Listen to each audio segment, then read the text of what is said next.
नमस्कार, news night के एक और अंक में आप सभी दर्शकों का बहुत बहुत स्वागत है।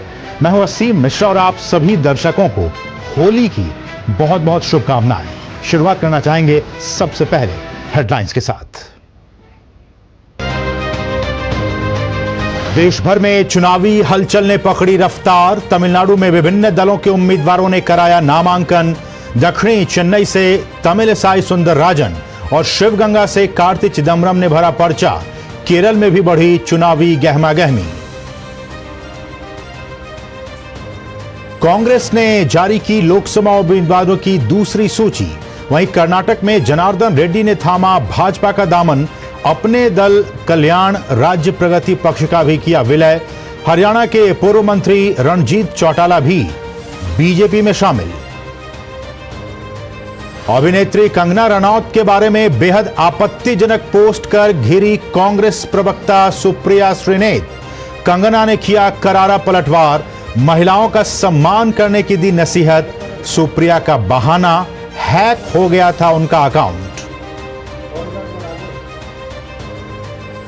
पीएम मोदी ने उज्जैन के महाकाल मंदिर में हुई घटना की ली जानकारी। सीएम से बात कर जानी ताजा स्थिति। भस्म आरती के दौरान गर्भगृह में आग लगने से झुलस गए थे पुजारी सहित 13 लोग। उज्जैन और इंदौर में घायलों का इलाज जारी। विदेश मंत्री डॉक्टर एस जयशंकर की सिंगापुर के पीएम से मुलाकात। द्विपक्षीय सहयोग को बढ़ाने पर हुई चर्चा। सिंगापुर के समकक्ष के साथ बैठक में हिंद प्रशांत और पश्चिम एशिया की स्थिति पर किया विचार विमर्श।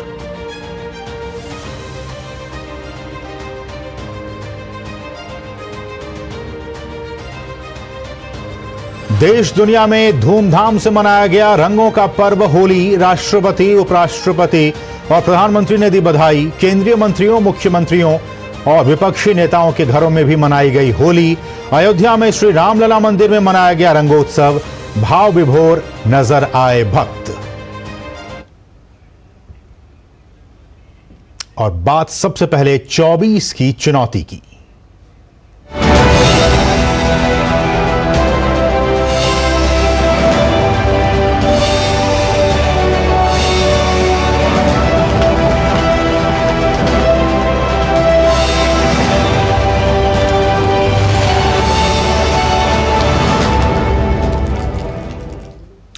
लोकसभा चुनावों के लिए धीरे धीरे नामांकन प्रक्रिया तेज होती जा रही है। दक्षिण भारत के राज्यों में कई प्रत्याशियों ने आज अपना नामांकन दाखिल किया। वहीं कांग्रेस ने आगामी लोकसभा चुनाव के मद्देनजर उम्मीदवारों की अपनी अगली छठी सूची जारी कर दी है। होली की धूम के साथ चुनाव का खुमार भी सिर चढ़कर बोल रहा है। लोकसभा चुनाव के लिए धीरे धीरे नामांकन प्रक्रिया तेज होती जा रही है। सोमवार को तमिलनाडु में अलग अलग पार्टियों के उम्मीदवारों ने अपना नामांकन दाखिल किया। भाजपा नेता तमिलिसाई सुंदरराजन ने आगामी लोकसभा चुनाव के लिए अपना नामांकन दाखिल किया। तमिलिसाई सुंदरराजन चेन्नई दक्षिण लोकसभा क्षेत्र से चुनाव लड़ रही हैं। वहीं डीएमके नेता दुरई वाइको ने तमिलनाडु के तिरुचिरापल्ली लोकसभा क्षेत्र से अपना नामांकन पत्र दाखिल किया। तमिलनाडु में पहले चरण के तहत सभी 39 लोकसभा क्षेत्रों में 19 अप्रैल को मतदान होंगे। उधर न्यू जस्टिस पार्टी के अध्यक्ष एसी षणमुगम ने आगामी लोकसभा चुनाव के लिए वेल्लोर सीट से एनडीए उम्मीदवार के रूप में नामांकन भरा। डीएमके गठबंधन के घटक दल इंडियन यूनियन मुस्लिम लीग के उम्मीदवार के नवाज कनीन ने रामनाथपुरम लोकसभा क्षेत्र से अपना नामांकन पत्र दाखिल किया। पीएमके की उम्मीदवार सौम्य अमुमणि ने तमिलनाडु के धनपुरी लोकसभा क्षेत्र से अपना नामांकन पत्र दाखिल किया। वहीं कांग्रेस नेता कार्ति पी चिदम्बरम ने तमिलनाडु के शिवगंगा लोकसभा क्षेत्र से अपना नामांकन पत्र दाखिल किया। उन्होंने एक बार फिर जीत दर्ज करने का भरोसा जताया। I am contesting for the third time on behalf of the party since 2014. I was unsuccessful in 2014, successful in 2019, and I am very confident that I will be successful in 2024. I am very grateful for my party leadership for reposing faith in me. उधर केरल के वायनाड से राहुल गांधी के खिलाफ चुनाव लड़ रहे भाजपा उम्मीदवार के सुरेंद्रन ने भरोसा जताया है कि पहली बार एनडीए इस सीट से जीत दर्ज करेगी। के सुरेंद्रन भाजपा केरल के प्रदेश अध्यक्ष हैं। उन्होंने राहुल गांधी के खिलाफ उम्मीदवार बनाए जाने पर प्रधानमंत्री समेत पार्टी के दूसरे बड़े नेताओं का आभार व्यक्त किया। मैं अपने पूरी ताकत से उधर लड़ेंगे राहुल गांधी जी की नकारात्मक राजनीति के खिलाफ। विकास और प्रगति रोकने वाले राजनीति है राहुल गांधी जी का। विदेशों में भी जाकर देश के विरोध काम करने वाले नेता है राहुल गांधी जी। हम अपने पूरी ताकत से उधर लड़ेंगे। उधर कर्नाटक में खनन कारोबारी और नेता जनार्दन रेड्डी ने एक बार फिर से बीजेपी का दामन थाम लिया है। उन्होंने अपनी पार्टी की आरपीपी का बीजेपी में विलय कर दिया है। पूर्व मुख्यमंत्री बीएस येदियुरप्पा की मौजूदगी और उनके बेटे और बीजेपी के प्रदेश अध्यक्ष बीवाई विजेंद्रन ने उन्हें पार्टी में शामिल करवाया। इस बीच भाजपा नेता निशिकांत दुबे ने होली के अवसर पर कहा कि पार्टी कार्यकर्ताओं में तीसरी बार पीएम मोदी के सरकार में आने को लेकर उत्साह है। उन्होंने उम्मीद जताई कि एनडीए 400 पार या उससे अधिक सीटों पर जीत हासिल करेगी। मोदी जी के आने का जो उत्साह है कि तीसरी बार मोदी सरकार बनेगी, वो उत्साह आप देख रहे हैं यहाँ के लोगों में, यहाँ के जनमानस में, यहाँ के कार्यकर्ताओं में, और किसी भी दल पार्टी के कार्यकर्ता हो लगातार कल से आज तक जो है जमे हुए हैं। ये बड़ी बात है और मुझे लगता है कि बाबा बैद्यनाथ जी का इतना आशीर्वाद है कि मोदी गारंटी में अब की बार 400 पार उससे भी ज्यादा हो जाए। उधर कांग्रेस ने आगामी लोकसभा चुनाव के लिए उम्मीदवारों की छठी सूची जारी कर दी है। सूची में राजस्थान के 4 और तमिलनाडु के 1 उम्मीदवार का नाम शामिल है। पार्टी ने भाजपा छोड़कर आए प्रहलाद गुंजल को कोटा से उम्मीदवार बनाया है। वहीं असम में कांग्रेस को एक और बड़ा झटका लगा है। विधायक भरत चंद्र नराह ने पार्टी की प्राथमिक सदस्यता से इस्तीफा दे दिया है।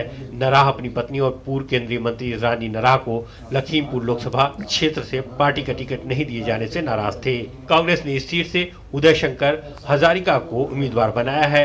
नराह ने कांग्रेस अध्यक्ष मल्लिका अर्जुन खड़गे को अपना त्याग पत्र भेज दिया है। Bureau report, DD news. और अब बात कंगना रनौत की। बॉलीवुड एक्ट्रेस कंगना रनौत को हिमाचल प्रदेश की मंडी सीट से भाजपा उम्मीदवार बनाए जाने के बाद कांग्रेस की प्रवक्ता सुप्रिया श्रीनेत ने एक आपत्तिजनक पोस्ट कर दिया उनके खिलाफ, जिसके बाद बवाल मच गया है। कंगना रनौत को लेकर की गई आपत्तिजनक पोस्ट पर अब बीजेपी हमलावर है। सुप्रिया ने विवाद बढ़ता देख पोस्ट डिलीट कर दी और अपने अकाउंट के हैक होने की बात कही, लेकिन बीजेपी उन पर लगातार हमलावर है। वहीं करारा पलटवार करते हुए खुद कंगना ने लिखा कि प्रिय सुप्रिया जी, एक कलाकार के रूप में मैंने अपने करियर के पिछले 20 वर्षों में हर तरह की महिलाओं का किरदार निभाया है। क्वीन में एक भोली भाली लड़की से लेकर धाकड़ में जासूस तक, मणिकर्णिका में एक देवी से लेकर चंद्रमुखी में राक्षस तक, रज्जो में एक प्रोस्टिट्यूट से लेकर थलाइवी में एक क्रांतिकारी नेत्री तक, हमें अपनी बेटियों को पूर्वाग्रहों के बंधनों से मुक्त करना चाहिए। हमें उनके शरीर के अंगों के बारे में जिज्ञासा रखने से ऊपर उठना चाहिए। साथ ही हमें यौन कर्मियों के चुनौतीपूर्ण जीवन या परिस्थितियों को लेकर इस प्रकार के अपशब्दों के इस्तेमाल से बचना चाहिए। हर महिला अपनी गरिमा की हकदार है। और कांग्रेस की प्रवक्ता सुप्रिया श्रीनेत की इस पोस्ट पर भाजपा प्रवक्ता शहजाद पूनावाला ने जोरदार पलटवार करते हुए कहा है कि कांग्रेस सनातन शक्ति, सैन्य शक्ति, युवा शक्ति से लेकर नारी शक्ति का अपमान कर रही है। They attack Nari Shakti because even one of the spokespersons of Congress, Supriya Shrinet, she has made disgusting comment and poster on Kangana Ranaut ji, who has been given ticket in Mandi. So from Sanatan Shakti to Desh Shakti to Sainya Shakti to Yuva Shakti to Nari Shakti, abusing all of them just because they are not able to counter BJP. This shows that this is nafrat ki zuban. और कंगना रनौत की उम्मीदवारी पर कांग्रेस प्रवक्ता सुप्रिया श्रीनेत के आपत्तिजनक post पर BJP लगातार हमलावर है। केंद्रीय मंत्री स्मृति ईरानी ने सोशल मीडिया मंच एक्स पर लिखा कि कंगना रनौत पर कांग्रेस की ओर से किए पोस्ट एक ज्वलंत राजनीति की शुरुआत है। उनको ये मतलब नहीं कि आप कौन हैं, बल्कि कांग्रेस के लोग आगे भी ऐसा ही करेंगे, क्योंकि वे समझ नहीं पाते कि कंगना जैसी दृढ़ इच्छा शक्ति और मजबूत महिलाओं के साथ कैसे व्यवहार किया जाए। वे लोग ऐसे ही आगे बढ़ेंगे। विजयी भव। तो लगातार ये मामला राजनीतिक तौर पर तूल पकड़ता जा रहा है, मामला गर्माता जा रहा है कि जिस तरह से कांग्रेस की प्रवक्ता की तरफ से कंगना रनौत के खिलाफ बहुत ही आपत्तिजनक घटिया टिप्पणी की गई है, उसको लेकर लगातार बीजेपी हमलावर है और लगातार प्रतिक्रियाएं स्मृति ईरानी की हो या फिर शहजाद पूनावाला की हो, आप लगातार देख रहे हैं। और खुद कंगना रनौत ने भी इसको लेकर प्रतिक्रिया दी। हमारे साथ हमारी सहयोगी नंदिनी मित्र इस वक्त जुड़ी हुई हैं ताजा अपडेट के साथ। नंदिनी, ये जो विषय वस्तु है और इसको लेकर जो प्रतिक्रिया आई है, हम सभी उसको देख रहे हैं, लेकिन कांग्रेस की सोच इससे एक बार फिर से स्पष्ट हो जाती है कि वो किस तरह से महिलाओं के प्रति उनकी जो सोच है वो फिर से एक बार सरफेस होते नजर आ रही है।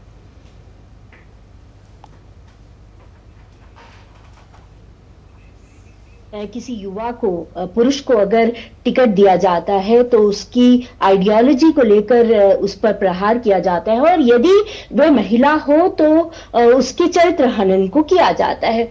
इस तरह से बहुत जवाबी हमला जो है कंगना रनौत की ओर से हुआ है। उनका ये कहना है कि महिलाओं के चरित्र को लेकर कोई भी आपत्तिजनक टिप्पणी नहीं की जानी चाहिए, और ये सही भी है। और हिमाचल जैसे राज्य में जहां पर युवा वोटर्स बहुत ज्यादा हैं, जहां पर लड़कियां बहुत ज्यादा पढ़ती हैं, जहां पर जो हम लिटरेसी रेट को जो है वो केरल के बराबर आंक सकते हैं, वहां पर किसी भी महिला, किसी भी युवा महिला के प्रति इस तरह की अभद्र टिप्पणी बिल्कुल भी सही नहीं है, और इसे सही ढंग से महिलाएं लेंगी भी नहीं। हिमाचल प्रदेश की अगर बात करें तो यहाँ की महिलाएं इस समय बहुत सारी जो है वो बॉलीवुड में काम कर रही हैं, बहुत सारी अभिनेता हैं, बहुत सारी फैशन इंडस्ट्री में हैं, और यही नहीं अलग क्षेत्र में अपनी जगह बना रही हैं, क्योंकि हिमाचल प्रदेश में रोजगार के अवसर नहीं है, वे प्रदेश से बाहर जाती हैं। तो इस तरह की अभद्र टिप्पणी, चरित्र को लेकर कोई भी टिप्पणी ना तो राजनीतिक तौर पर ठीक है, और ना ही अगर हम वोटर्स के लिहाज से कहें, महिलाओं के सम्मान के लिहाज से कहें, वो ठीक है। ठीक है, हमारे साथ दो और मेहमान जुड़े हुए। हमारे साथ अदिति टंडन जी भी जुड़ी हुई हैं, जो कि वरिष्ठ पत्रकार। अदिति जी, आपका भी बहुत बहुत स्वागत है। और साथ साथ चांदनी शाह जी हैं, जो कि वकील हैं। चांदनी जी, आपका भी बहुत बहुत स्वागत है। अदिति, सबसे पहले आपके पास आना चाहूंगा अदिति जी, और ये जो टिप्पणी है, जिस तरह से एक नारी सम्मान को लेकर और इस तरह की भद्दी टिप्पणी में कहने का भी आप कह भी नहीं सकते हैं, लिखने की बात और कहने की बात तो बहुत दूर है। ऐसे में कांग्रेस की इतनी पुरानी पार्टी, उनकी प्रवक्ता वो खुद एक महिला है, बावजूद उसके महिलाओं के खिलाफ इस तरह की अभद्र टिप्पणी क्या दर्शाता है? ये जो अभद्र टिप्पणी का सवाल है, ये राजनीति में घर करती जा रही है। मतलब आप अगर देखेंगे 2014 का लोकसभा चुनाव मुझे याद आ रहा है, और ये मतलब कोई नई बात नहीं है, अक्सर ऐसे कटाक्ष किए जा रहे हैं, और इलेक्शन कमीशन और नेशनल कमीशन फॉर वुमेन की बार बार टिप्पणियों के बावजूद भी बहुत से राजनेता हैं जो ये टेंडेंसी अपनी रोक नहीं पा रहे हैं। जैसे आपको याद होगा कि शरद पवार जी ने भी बहुत टिप्पणियां की थी, लेट शरद यादव जी ने, जो परकटी महिला कहा था। उसके बाद बहुत सी ऐसी टिप्पणियां की गई थी पार्लियामेंट में। एक बार आपको याद होगा कि पार्लियामेंट में बहुत लंबी बहस चली थी राफेल डील पर, जिस पर डिफेंस के लिए निर्मला सीतारमण जी को जब आगे किया गया सरकार की तरफ से, तब राहुल गांधी जी की तरफ से एक बहुत ही आपत्तिजनक टिप्पणी आई थी, जिसके बाद प्रधानमंत्री ने उन्हें जवाब दिया था। और आपको ये भी याद होगा कि 2019 और 2014 दोनों में प्रधानमंत्री को लेकर ही पर्सनल टिप्पणियां की गई थी, मतलब उनके बारे में भी बहुत कुछ कहा गया था। इन सब चीजों को लेकर जो चुनाव आयोग है वो बहुत एक्टिव रहता है। बहुत बार, इस बार तो इनफैक्ट एक एडवाइजरी भी इशू की गई है स्टार कैंपेनर्स को। ये कहा गया है कि आप भाषा का संयम मेंटेन करिए, पर्सनल अटैक्स जो हैं वो जो जिन 4 एम्स की बात चुनाव आयोग ने इस बार की है कि हम आपको बख्शेंगे नहीं। यहां तक भी चीफ इलेक्शन कमिश्नर ने अपनी जब प्रेस कॉन्फ्रेंस की मार्च 16 को, उन्होंने यहां तक कहा था कि वी विल नॉट टॉलरेट, जिसको कहते हैं कंडोन नहीं किया जाएगा इस बार भाषा का बहुत सारा संयम। अगर और आज की जो टिप्पणी सुप्रिया श्रीनेत की है वो बहुत ही लाइंस क्रॉस कर चुकी है। बिल्कुल, मतलब आगे भी देखी है, लेकिन बहुत ही अभद्र टिप्पणी है, और ये बहुत ही अनफॉर्चुनेट, दुर्भाग्यपूर्ण है कि Supriya Shrinate actually digital media head हैं कांग्रेस की, सोशल मीडिया की डिजिटल पूरी हेड देखती हैं। इनफैक्ट बहुत सारी चर्चा चल रही है कि शायद खुद भी वो चुनाव में उतरेंगी। पिछली बार तो लड़ी भी थी और हारी भी थी।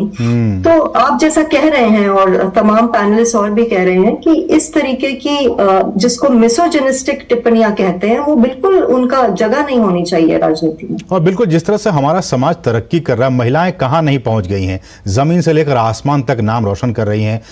उन महिलाओं को जहां एक तरफ प्रधानमंत्री मजबूत करने की कोशिशों में लगे हुए हैं, वो कहते हैं कि विकसित भारत के 4 स्तंभ में से महिला भी एक स्तंभ है, लेकिन दूसरी तरफ इस देश की मुख्य विपक्षी पार्टी कांग्रेस और उसकी तरफ से ऐसी प्रतिक्रिया आना, कानून भी अपने आप में काफी मजबूत है, काफी तगड़े हैं, लेकिन ऐसे में चांदनी जी आप हमें ये बताइए कि अगर इस तरह के भद्दी टिप्पणी की जाती है डिजिटली जो की गई है, कानून में इसको लेकर क्या कुछ प्रावधान है कि अगर कंगना रनौत इसको लेकर केस करती हैं, पुलिस के पास कंप्लेन करती हैं, तो क्या कानूनी रास्ते हैं इसके खिलाफ? जी बिल्कुल, मैं कानूनी रास्ते पे आऊंगी, पर बिफोर दैट मैं इस इशू को एड्रेस करना चाहती हूँ जी कि सुप्रिया श्रीनेत एक ऑपोजिशन पार्टी कांग्रेस पार्टी की ऑफिशियल स्पोक्स पर्सन भी हैं। बिल्कुल ठीक है, तो उनके द्वारा कोई भी दिया गया स्टेटमेंट एक उनकी पार्टी का स्टेटमेंट माना जा सकता है। तो क्या कांग्रेस की ऐसी सोच है महिलाओं के तरफ?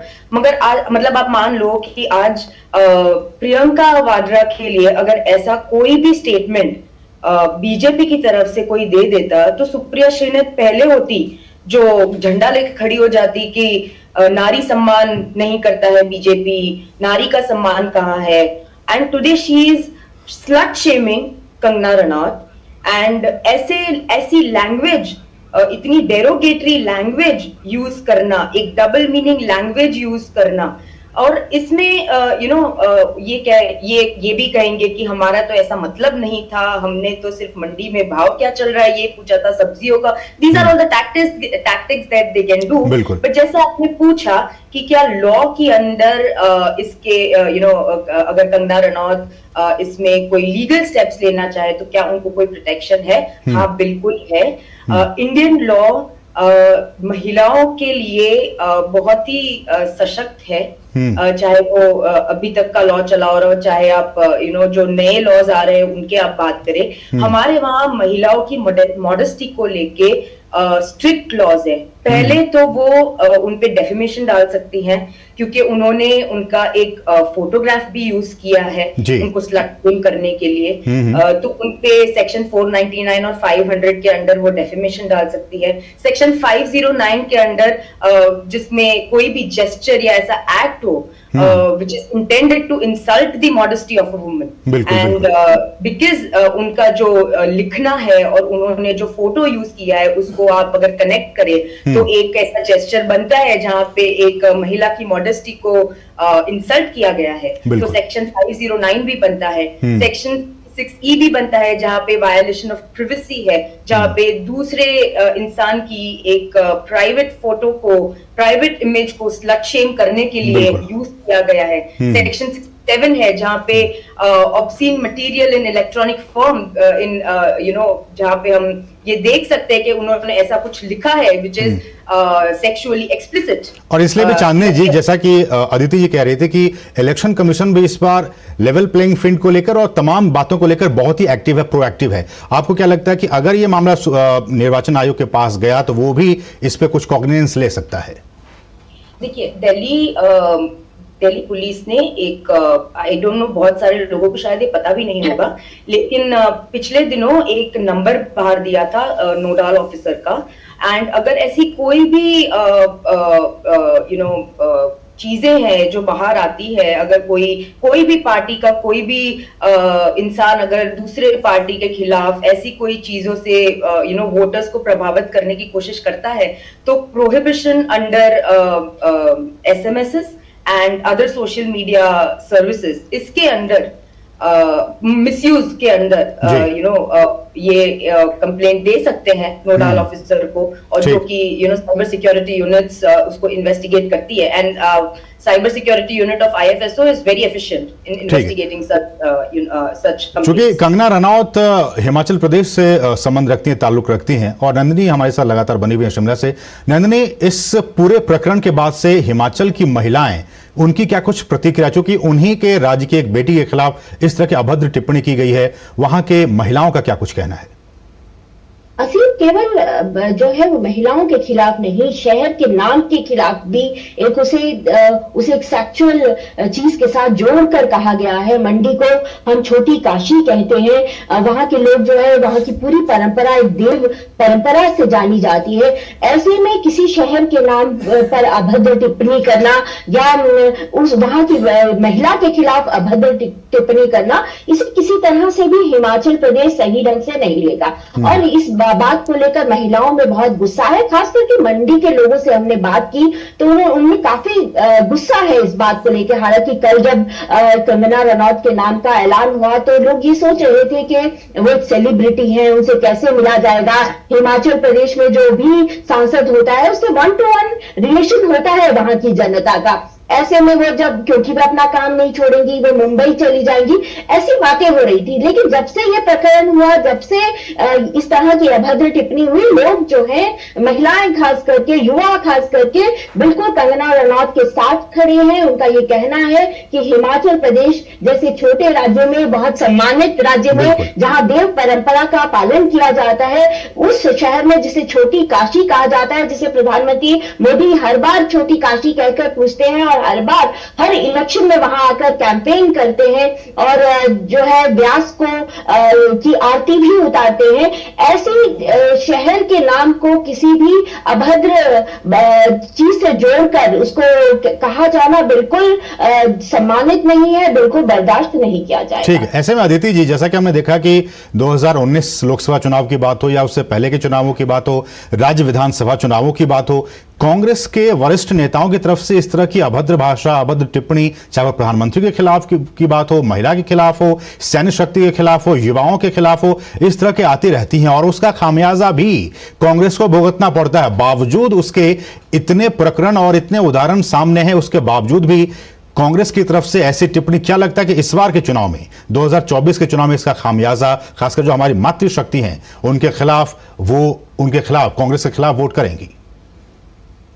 देखिए, ये आमतौर पे देखा गया है असीम कि जब जब किसी को टारगेट किया गया हो पर्सनल फ्रंट पे, तब वो अंडरडॉग की एक सिंबोलिज्म में खड़ा हो जाता है और देश की और वोटर की ये प्रवृत्ति रहती है साइकोलॉजिकल कि आप जो अटैक हो रहा हो उसके साथ नेचुरल सिंपैथीज हो जाती हैं। बल्कि कांग्रेस पार्टी को इस बात का अंदाजा होना चाहिए, क्योंकि जैसा कि मैंने पहले कहा, 2014-2019 में प्रधानमंत्री के खिलाफ तो पर्सनल टिप्पणियां चल ही रही हैं, बहुत सालों से चल रही हैं। जब वो गुजरात के मुख्यमंत्री थे तब से चल रही हैं, वो चाहे मौत का सौदागर हो या बाद में जितनी सारी टिप्पणियां हमने सुनी हैं, उनकी कास्ट को लेके कितना बड़ा मुद्दा बनाने की कोशिश बार बार हुई है।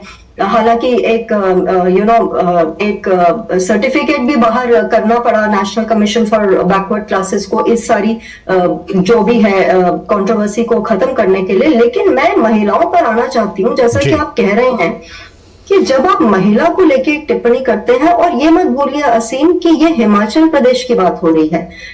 अगर आप पिछला इलेक्शन के स्टैटिस्टिक्स को उठा के देखेंगे, भारतीय जनता पार्टी को 50% से ज्यादा वोट शेयर मिला था 11 प्रदेशों में, और सबसे ज्यादा वोट शेयर मिला था हिमाचल में, 69.1% वोट शेयर, सबसे ज्यादा इस पूरे देश में। अगर कहीं वोट पड़े थे भारतीय जनता पार्टी को तो हिमाचल की 4 सीटों में पड़े थे। अगर आप हिमाचल के एक कैंडिडेट को, जिन्होंने अपना एक नाम बनाया है फिल्म जगत में, ठीक है, उनका एक अपना चॉइस है प्रोफेशन का, लेकिन हर प्रोफेशन की अपनी डिग्निटी है।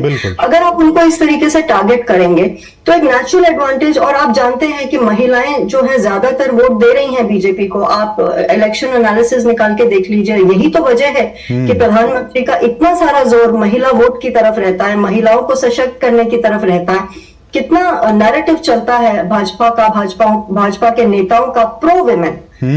इस ऐसे वक्त पे जहां महिलाओं को प्रधानमंत्री जैसे अधिनियम लाए, विमेन्स रिजर्वेशन बिल भी पास हुआ है, जब एक पूरा नैरेटिव क्रिएट हो रहा है महिलाओं के फेवर में, तब आप एक पहली मेडन अपना इलेक्शन लड़ने जा रही हैं जो, और अच्छी खासी जिनकी एक धाक है बॉलीवुड में, एक ऐसी अभिनेत्री को अगर ऐसी भाषा में एड्रेस करेंगे तो आप नुकसान तो अपना ही करेंगे। बिल्कुल। और ऐसे में ये भी गौर करने वाली बात यह है अदिति जी कि न सिर्फ कंगना रनौत का उन्होंने अपमान किया, बल्कि जिस प्रोफेशन में वो हैं इनडायरेक्टली आपने उस प्रोफेशन का भी अपमान किया है। बॉलीवुड में न सिर्फ कंगना रनौत एक हीरोइन है, बल्कि बहुत सी और भी महिला वहां पे काम कर रही हैं। उन सभी महिलाओं के आत्मसम्मान को इससे ठेस पहुंचा होगा।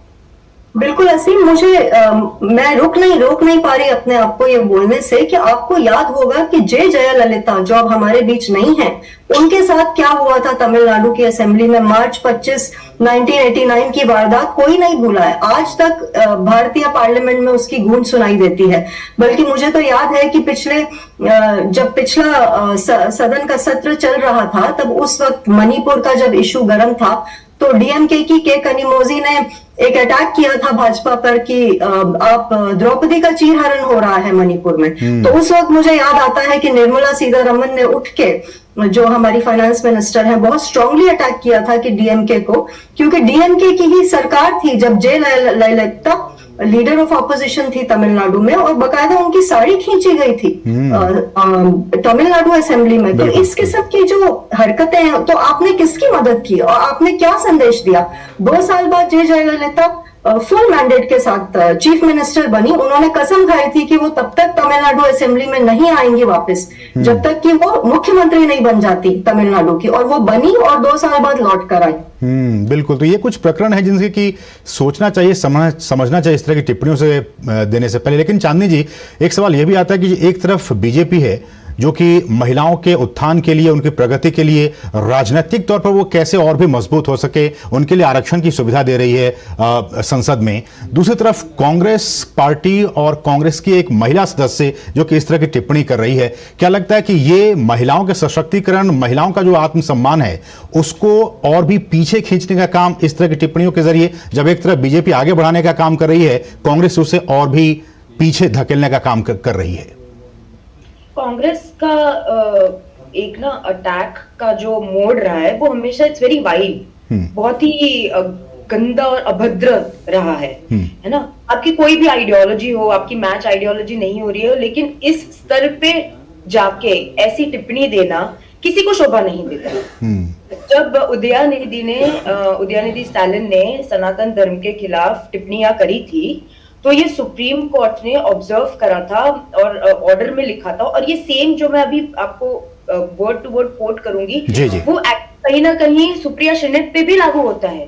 तो supreme court observe that you are not a layman, you are a minister. यहाँ इस कॉन्टेक्स्ट में you are official spokesperson and official post holder, you should know the consequences. You abuse your right under Article 19(1)(a), that is right to freedom of speech and expression of the Constitution. And whatever you are saying, आप जो statement दे रहे हो, आपको उसके consequences पता होने चाहिए। उसके बाद आप ये नहीं कह सकते कि मुझसे गलती हो गई, मुझे माफ कर दो। और ये बहाना कह रहे हैं कि हैक कर लिया गया था और हैकर के थ्रू और इसको इस पोस्ट को दिया गया था। ये मुझे लगता है डैमेज कंट्रोल करने की कोशिश की जा रही है। आई गेस अगर ऐसा कुछ होता है तो वो ट्विटर पे भी डाल सकती थी कि मेरा इंस्टाग्राम हैक हो गया है, तुरंत के तुरंत। ऐसा कुछ हुआ नहीं, और ऐसा कुछ हुआ भी है तो वो तो साइबर इन्वेस्टिगेशन के थ्रू बाहर आ जाएगा। लेकिन मुझे लगता है कि एक कंप्लेंट इसके खिलाफ, एक एफआईआर इसके खिलाफ कंगना रनौत को लिखवानी ही चाहिए। इस चीज को ऐसे ही नहीं जाने देना चाहिए, क्योंकि as you said, women empowerment, अगर एक कंगना रनौत एक इन्फ्लुएंशियल इंसान है, अगर वो ये स्टेप लेती है कि अगर उनके खिलाफ कोई कुछ बोलता है, ऐसी कोई चीज जो कि उनकी मर्यादा को छिन्न भिन्न करता है, तो ऐसी अगर कोई चीज को वो फाइट करती है, तो और जो महिलाएं उनको फॉलो करती हैं, इट गिव्स देम इंस्पिरेशन। वो उनको भी मोटिवेट करेगा कि वो भी किसी की सुन के ना ले। और मैं ये एक और चीज भी कहना चाहूंगी कि ऐसा कुछ बोलने से महिलाओं को ये चीजें लग भी नहीं जानी चाहिए, या उनको धक्का भी नहीं लगना चाहिए, उनको डट के सामना करना चाहिए ऐसी चीजों का। बिल्कुल They should not be afraid of such statements. बिल्कुल। एक आखिरी टिप्पणी नंदिनी जी आपसे मैं चाहूंगा कि जिस तरह से ये सारा प्रकरण हुआ है, उसके बाद से आपको क्या लगता है कि अब कांग्रेस की राह जो भी होनी थी, हालांकि हमने देखा कि कांग्रेस जिस तरह से पतन हो रहा है तमाम राज्यों में, अब हिमाचल में भी अब वही स्थिति होगी? पिछले चुनाव में भी हुआ था और इस चुनाव में भी कांग्रेस को वहां पे स्थिति उनकी ठीक नहीं होगी इस पूरी टिप्पणी के बाद से। असल में ये तो हमने पिछले एक महीने में देखा है हिमाचल प्रदेश में, हालांकि कांग्रेस की सरकार है, लेकिन जिस तरह का माहौल हिमाचल प्रदेश में बना है, जो कांग्रेस है वो घबराई हुई नजर आ रही है। उसके बड़े बड़े नेता चुनाव लड़ने से इनकार कर रहे हैं। प्रतिभा सिंह जो वर्तमान में सांसद है, उन्होंने कहा है कि वो चुनाव नहीं लड़ना चाहती है। तो अगर प्रतिभा सिंह एक ऐसा चेहरा था जो चुनाव कहीं ना कहीं जिता सकता था हिमाचल प्रदेश में, लेकिन अब उनका ये कहना कि मैं चुनाव नहीं लड़ना चाहती हूँ, वो अपने आप में स्पष्ट करता है कि हिमाचल प्रदेश में कांग्रेस के नेताओं में भय का माहौल है। उन्हें पता है कि उनकी सरकार सही ढंग से नहीं चल रही है। उनके जो नेता है छोड़कर भाजपा में शामिल हो रहे हैं। ऐसे में किस तरह से कांग्रेस ये सोचती है कि वो चुनाव जीत पाएगी, और अब तक जबकि 4 सीटों का ऐलान हो चुका है, 4 बहुत छोटा राज्य है हिमाचल प्रदेश, केवल 4 सीटें हैं। 4 सीटों के लिए 4 उम्मीदवार ढूंढना कांग्रेस के लिए परेशानी का और नन्ही दूसरी बात यह भी है कि देखिए राजनीतिक नफा नुकसान जीत हार तो लगी रहती है, लेकिन एक महिला के खिलाफ ही अभद्र टिप्पणी करना ये अपने आप में बहुत ही गलत बात है। और इस तरह की टिप्पणी, जैसा कि बीजेपी कह रही है कि ये बहुत अभद्र टिप्पणी है, इस तरह की टिप्पणी से बचने की जरूरत है। एक महिला के खिलाफ टिप्पणी करने से बचने की जरूरत है। बहुत बहुत शुक्रिया नंदिनी मित्तल, आपका हमारे साथ जुड़ने के लिए। अदिति टंडन, आपका भी बहुत बहुत शुक्रिया, और साथ ही साथ चांदनी शाह, आपका भी, आप तीनों मेहमानों का बहुत बहुत शुक्रिया इस विषय पर बातचीत करने के लिए। बढ़ेंगे आगे, रुकेंगे एक बहुत ही छोटे से ब्रेक के लिए। आप देखते रहिए डीडी न्यूज।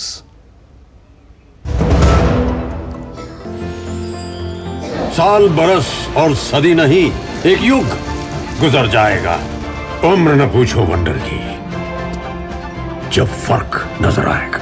वंडर सीमेंट, फर्क नजर आएगा। मैं क्या जी, सब जानते हैं, जहां दिखे मारियो, अपना समझ के खा लियो। चुलबुलापन जिसकी हर बात में भूल जाए, मेरी जैसी मेरी अपनी पताका चाय, गजब का स्वाद। Delivery boy has picked your order. अरे भाई पता है भूख लगी है, 30 मिनट का मैसेज नोटिफिकेशन आया था ना। मैसेज के सारे थोड़ी बैठ सकते हैं। कल आपने कुछ शेयर्स बेचे थे ना? हाँ, तो चेक किया? मैसेज आया तो था। सिर्फ मैसेज काफी नहीं है, आप शेयर मार्केट में कोई भी ट्रांजैक्शन करते हैं ना, तो स्टॉक एक्सचेंज से आए SMS या ईमेल को अपने डीमैट अकाउंट और बैंक स्टेटमेंट के साथ भी टैली कीजिए। बेटा धूप में ना दिमाग बंद हो जाता है। सोचकर समझकर इन्वेस्ट कर। पानी के महत्व को प्रचारित करने के लिए हमारी कंपनी धानुका एग्रीटेक ने नारा दिया, खेत का पानी खेत में, गांव का पानी गांव में। विश्व जल दिवस पर एक पहल करें, बचाएं पानी की हर बूंद। साल, बरस और सदी नहीं, एक युग गुजर जाएगा, उम्र न पूछो वंडर की, जब फर्क नजर आएगा। वंडर सीमेंट, फर्क नजर आएगा। और ब्रेक के बाद आपका फिर से स्वागत है। लोकसभा चुनाव को देखते हुए भाजपा प्रत्याशियों ने भी आज होली के मौके पर जहां पूजा अर्चना की, तो वहीं कुछ प्रत्याशियों ने अपनी अपनी जीत का दावा किया। इस रिपोर्ट को आइए देखते हैं।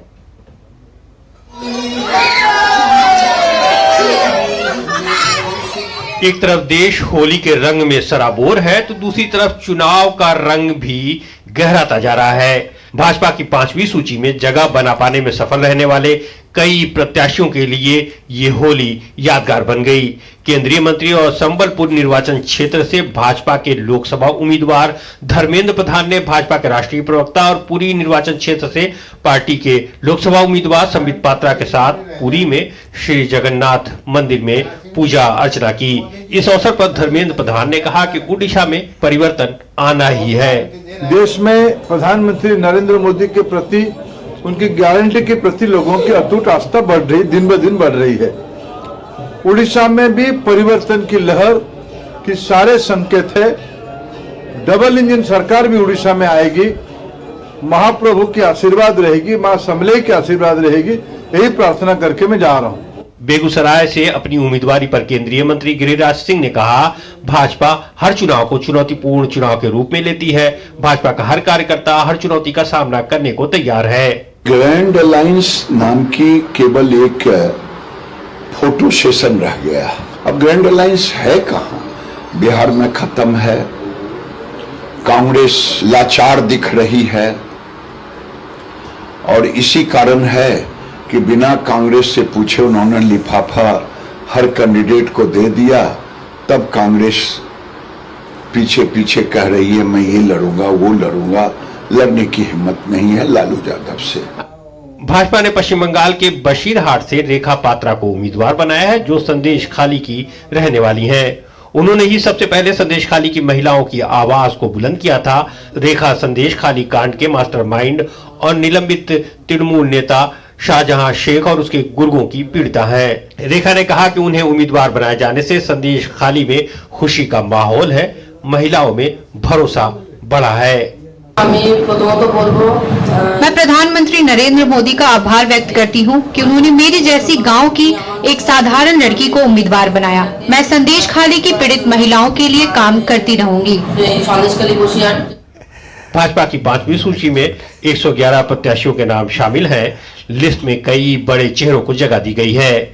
बीजेपी की तरफ से कुछ मंत्रियों और कुछ सांसदों का टिकट काट लिया गया है। वहीं वरुण गांधी को भी बेटिकट कर दिया गया है। कुछ सीटों पर उम्मीदवार भी बदल दिए गए हैं। Bureau report, DD news. Madhya Pradesh के उज्जैन में भस्म आरती के दौरान महाकाल मंदिर के गर्भगृह में आग लग गई। इसमें 13 लोगों के झुलसने की सूचना है, जिन्हें जिला अस्पताल में भर्ती कराया गया है, जहां उनका इलाज चल रहा है। पीएम मोदी ने मुख्यमंत्री मोहन यादव से बातचीत कर उज्जैन हादसे की स्थिति की जानकारी ली है। उज्जैन के विश्व प्रसिद्ध ज्योतिर्लिंग भगवान महाकालेश्वर के मंदिर में सोमवार सुबह भस्म आरती के दौरान गर्भगृह में आग लग गई। इसमें पुजारी समेत 13 लोग झुलस गए। आनन फानन में सभी को अस्पताल में भर्ती कराया गया, जिनमें 6 घायलों की हालत गंभीर बताई जा रही है, जिन्हें इंदौर रेफर किया गया है। मध्य प्रदेश के मुख्यमंत्री मोहन यादव ने इंदौर के अस्पताल पहुंचकर घायलों का हालचाल जाना। उन्होंने सभी घायलों की हर संभव सहायता का आश्वासन दिया। प्रधानमंत्री नरेंद्र मोदी ने मुख्यमंत्री मोहन यादव से बात कर उज्जैन हादसे की स्थिति की जानकारी ली है। प्रशासन के द्वारा हम कोशिश करेंगे भविष्य में ऐसी कोई घटना नहीं हो जाए। जो घायल हुए मैं उज्जैन में और इंदौर में दोनों जगह देख के जा रहा हूँ। इसकी मेडिकल जांच के भी आदेश दे दिए हैं और जो घायल है उनको भी अच्छे से अच्छा इलाज सरकार कराएगी और प्रशासन के माध्यम से कोई राहत भी कराने की बात की है। अच्छी ढंग से कोई हमने कहा कि कम से कम 1 लाख रुपया इनको इस तरह से मदद की जाए और दोबारा ऐसी कोई घटना न घटे, इसके प्रबंधन भी करेंगे। प्रधानमंत्री नरेंद्र मोदी ने उज्जैन की घटना पर दुख जताया है। पीएम ने एक्स पर पोस्ट करके कहा कि उज्जैन के महाकाल मंदिर में हुई दुर्घटना अत्यंत पीड़ादायक है। इस हादसे में घायल सभी श्रद्धालुओं के शीघ्र स्वस्थ होने की कामना करता हूं। राज्य सरकार की देखरेख में स्थानीय प्रशासन पीड़ितों की हर संभव मदद में जुटा है। केंद्रीय गृह मंत्री अमित शाह ने भी उज्जैन के महाकाल मंदिर में हुए हादसे पर दुख व्यक्त किया है। गृह मंत्री ने एक्स पर पोस्ट करके कहा, उज्जैन के श्री महाकाल मंदिर में आग लगने की घटना के संबंध में मुख्यमंत्री मोहन यादव जी से बात कर जानकारी ली। स्थानीय प्रशासन घायलों को सहायता व उपचार उपलब्ध करवा रहा है। मैं बाबा महाकाल से घायलों के शीघ्र स्वस्थ होने की कामना करता हूं।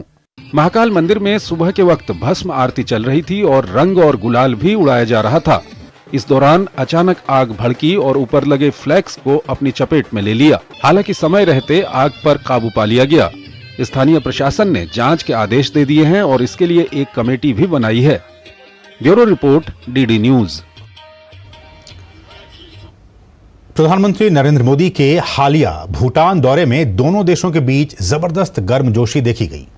भूटान के राजा ने अपने महल में प्रधानमंत्री को एक निजी भोज दिया। इस दौरान भूटान के राजा का पूरा परिवार मौजूद था। ये सभी पीएम मोदी से परिवार के सदस्य की तरह गर्मजोशी के साथ मुलाकात किए। रुकें एक और छोटे से ब्रेक के लिए। आप देखते रहिए डीडी न्यूज। साल बरस और सदी नहीं, एक युग गुजर जाएगा। उम्र न पूछो वंडर की, जब फर्क नजर आएगा। वंडर सीमेंट, फर्क नजर आएगा। दादू, आग का तारा मतलब? बहुत प्यारा, बिल्कुल तुम्हारे जैसा। पापा, ऑनलाइन फॉरेक्स ट्रेडिंग पर best offers, high returns, bonus deposit और इनाम जीतने का मौका। हाँ बैल, मुझे मार मतलब मुसीबत को बुलाना तुम्हारे पापा जैसे। आरबीआई कहता है आकर्षक ऑफर्स का लालच देने वाले अनधिकृत प्लेटफॉर्म्स पर फॉरेक्स ट्रेडिंग करना यानी अपने पैरों पर कुल्हाड़ी मारना। इसका मतलब? इन्हीं से पूछो। समझा पापा। आरबीआई कहता है जानकार बनिए, सतर्क रहिए। साल बरस और सदी नहीं, एक युग गुजर जाएगा। उम्र न पूछो वंडर की, जब फर्क नजर आएगा। वंडर सीमेंट, फर्क नजर आएगा। पानी के महत्व को प्रचारित करने के लिए हमारी कंपनी धानुका एग्रीटेक ने नारा दिया, खेत का पानी खेत में, गांव का पानी गांव में। विश्व जल दिवस पर एक पहल करें, बचाएं पानी की हर बूंद। मैं क्या जी, सब जानते हैं, जहां दिखे मारियो, अपना समझ के खा लियो।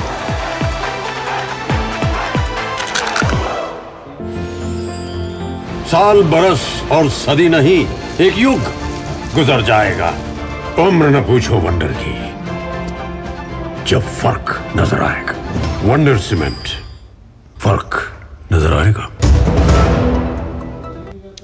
और अब बात रंगों के त्योहार होली की।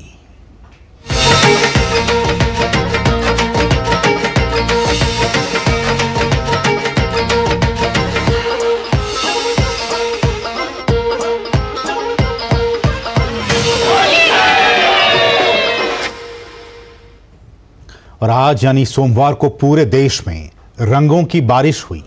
सारे गिले शिकवे भूलकर लोग रंगों में डूब गए। आपको भी होली की अनेक अनेक शुभकामनाएं।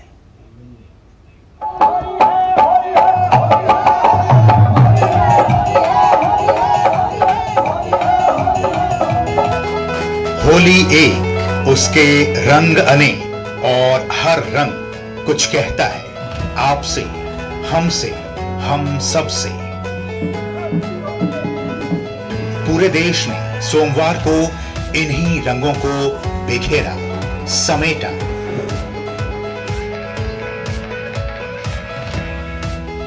इन रंगों ने सारी दूरियां मिटा दी। क्या छोटा, क्या बड़ा, क्या अमीर, क्या गरीब, सभी हो गए इन रंगों में सराबोर।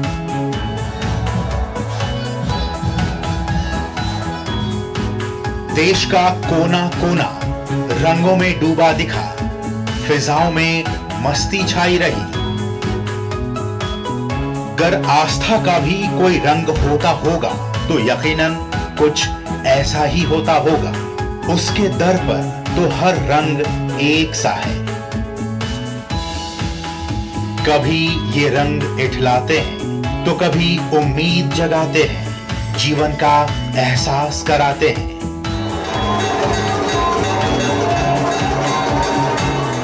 और ये देश से मोहब्बत का रंग, जज्बात का रंग, कर्तव्य और ईमानदारी का रंग, अपने घर, खेत और खलिहान से दूर मां भारती का रंग। हमारे रंग तो सरहद पार भी वहां की हवाओं में, वहां की फिजाओं में खुशबू बिखेर रहे हैं। खींचे चले आ रहे हैं विदेशी मेहमान हमारे रंग में। और कुछ रंग समंदर किनारे रेत पर भी उकेरे जाते हैं। जीवन का फलसफा भी तो यही है। अभी तो यही था, अभी कहां चला गया वो रंग। होली मुबारक। Bureau report, DD news.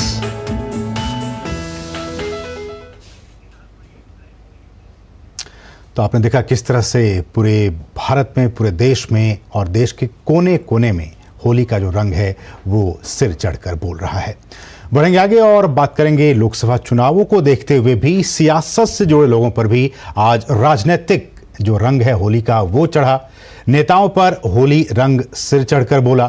कहीं होली मिलन कार्यक्रम का आयोजन किया गया तो कहीं जोगीरा गाकर नेताओं ने होली का जश्न मनाया। होली और सियासत के बीच के रिश्तों का रंग बेहद अनूठा है। होली की इस पर्व पर नेताओं के घर भी रंगों की महफिल खूब जमती है। और चुनावी साल हो तो ये रंग और भी गाढ़ा हो जाता है। हालांकि होली के रंगों के जरिए आवाम के दिलों पर अपने विचार और योजनाओं की छाप छोड़ने का ये एक बेहतरीन मौका होता है। कई नेताओं की होली इतनी आकर्षक और लुभावनी होती है कि लोग उसे बरसों तक याद रखते हैं। इस होली भी नेताओं पर इसका रंग सिर चढ़कर बोला। केंद्रीय गृह मंत्री अमित शाह ने अहमदाबाद में होली समारोह में हिस्सा लिया। इस अवसर पर गुजरात के मुख्यमंत्री भूपेंद्र पटेल भी मौजूद थे।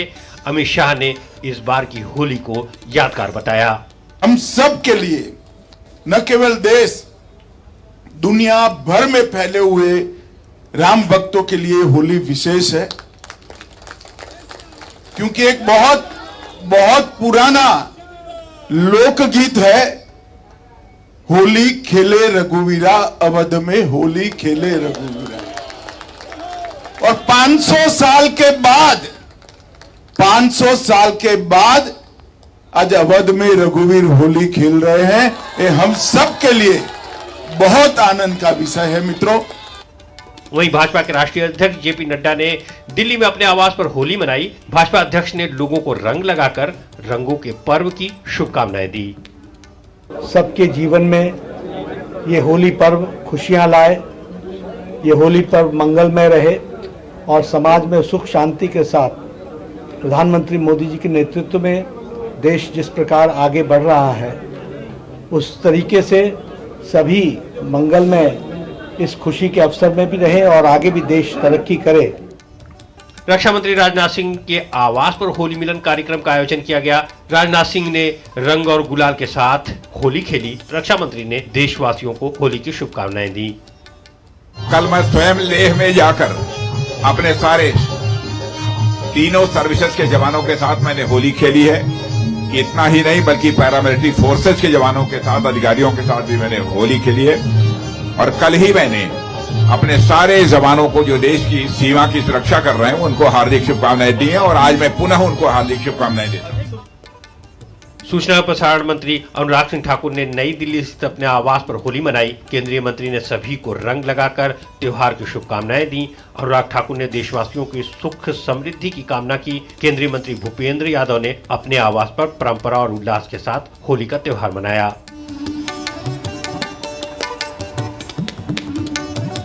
वहीं अभिनेत्री और सांसद हेमा मालिनी ने उत्तर प्रदेश के वृंदावन में होली का त्योहार मनाया। उन्होंने सभी को होली की शुभकामनाएं दी।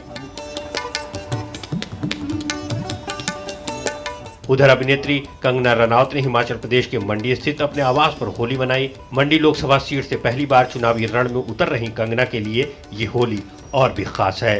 कंगना ने सभी को रंगों के पर्व की शुभकामनाएं दी।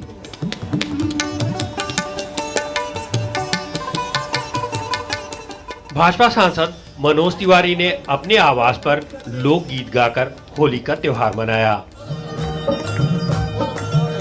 अरे कोई खेले जेल में, कोई खेले जेल में।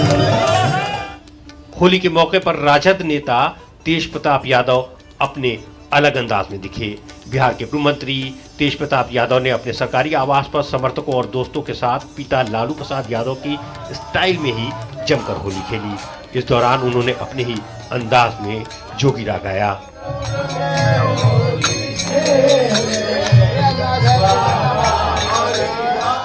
वहीं राज्यों के मुख्यमंत्री और उप मुख्यमंत्री और विपक्षी नेता होली के रंग में सराबोर नजर आए। उत्तर प्रदेश के उप मुख्यमंत्री ब्रिजेश पाठक ने फूलों की होली खेली। इधर दिल्ली में कांग्रेस नेता संदीप दीक्षित ने अपने आवास पर होली मनाई। Bureau report, DD news. और अब दूरदर्शन न्यूज समाचार में कैसे मनाई गई होली आपको दिखाते हैं।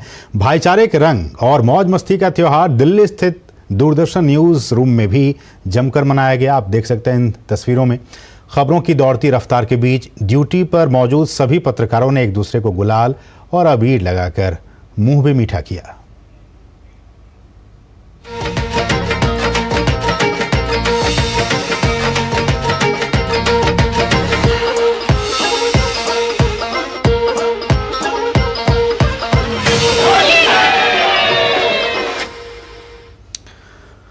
तो ये थी कुछ होली से जुड़ी अहम खबरें। बढ़ेंगे आगे और रुकेंगे एक बहुत ही छोटे से ब्रेक के लिए। आप देखते रहिए डीडी न्यूज।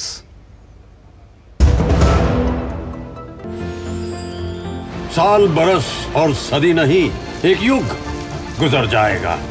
उम्र न पूछो वंडर की, जब फर्क नजर आएगा। वंडर सीमेंट, फर्क नजर आएगा। यारो, शादी तो मैं प्रीति से ही करूंगा। कॉलेज टॉप करके अच्छी सी नौकरी लूंगा, झट से प्रीति को प्रपोज कर दूंगा और फैमिली हॉलिडे स्पेन में। वाह यार, मैं तेरी प्लानिंग का बड़ा फैन। तू आज ही SBI में अपना सेविंग्स अकाउंट ओपन कर ले और अपने स्पेन हॉलिडे की सेविंग शुरू कर। SBI सेविंग्स अकाउंट के साथ पाइए सेफ, सिक्योर, कन्वीनियंट बैंकिंग और ग्रेट कस्टमर सर्विस। SBI, देश का फैन। मैं क्या जी, सब जानते हैं, जहां दिखे मारियो, अपना समझ के खा लियो। पानी के महत्व को प्रचारित करने के लिए हमारी कंपनी धानुका एग्रीटेक ने नारा दिया, खेत का पानी खेत में, गांव का पानी गांव में। विश्व जल दिवस पर एक पहल करें, बचाएं पानी की हर बूंद। साल बरस और सदी नहीं, एक युग गुजर जाएगा। उम्र न पूछो वंडर की, जब फर्क नजर आएगा।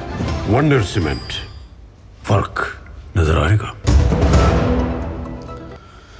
और कांग्रेस प्रवक्ता सुप्रिया श्रीनेत द्वारा सोशल मीडिया प्लेटफॉर्म एक्स पर कंगना रनौत पर विवादित टिप्पणी के बाद सुप्रिया श्रीनेत ने इंस्टाग्राम पर अपनी सफाई दी है, जिसमें उन्होंने कहा है कि मेरे फेसबुक और इंस्टा का अकाउंट पर कई लोगों का एक्सेस है।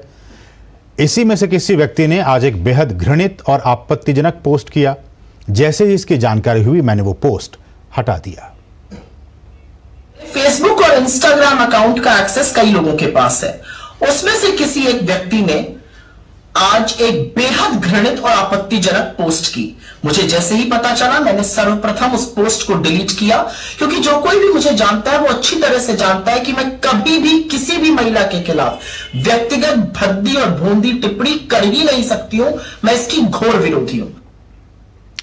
और आपको आखिर में चलते हैं, एक नजर डालते हैं देश भर कुछ दूसरी अहम महत्वपूर्ण खबरों पर फटाफट अंदाज में। आप देखिए इन खबरों को और हमें दीजिए अनुमति। नमस्कार। तमिलनाडु में लगातार बीजेपी कार्यकर्ताओं पर हमलों के विरोध में भारतीय जनता पार्टी के कार्यकर्ताओं ने नीलगिरी में सरकार के खिलाफ विरोध प्रदर्शन किया। इस प्रदर्शन में बड़ी संख्या में स्थानीय कार्यकर्ता शामिल हुए। इस दौरान पुलिस के साथ उनकी नोकझोंक भी हुई। हरियाणा में सिरसा जिले के रानिया से निर्दलीय विधायक और पूर्व मंत्री रणजीत सिंह चौटाला भाजपा में शामिल हो गए। रणजीत सिंह पूर्व उप प्रधानमंत्री चौधरी देवीलाल के सबसे छोटे बेटे हैं। भाजपा जिला अध्यक्ष निताशा सिहाग ने औपचारिक तौर पर उन्हें पार्टी में शामिल करवाया। धार के ऐतिहासिक भोजशाला का हाई कोर्ट के निर्देश पर ASI टीम द्वारा होली के दिन भी लगातार सर्वे का काम किया गया। चौथे दिन होली पर भी सर्वे के लिए आर्कियोलॉजिकल सर्वे ऑफ इंडिया के अपर महानिदेशक प्रोफेसर आलोक त्रिपाठी के नेतृत्व में टीम पहुंची। श्रम एवं रोजगार मंत्रालय की ओर से जारी ताजा आंकड़ों के मुताबिक जनवरी महीने में कर्मचारी भविष्य निधि संगठन यानी EPFO में 16.02 लाख सदस्य जोड़े गए हैं। वहीं जनवरी 2024 में पहली बार करीब 8.08 लाख सदस्यों ने नामांकन कराया है। राजस्व खुफिया निदेशालय ने मुंबई एयरपोर्ट पर नैरोबी से आ रही महिला यात्री के पास से 19 करोड़ 79 लाख रुपए की कीमत के कोकीन की बरामदगी की। DRI ने NDPS एक्ट के तहत मामला दर्ज कर महिला को गिरफ्तार कर लिया।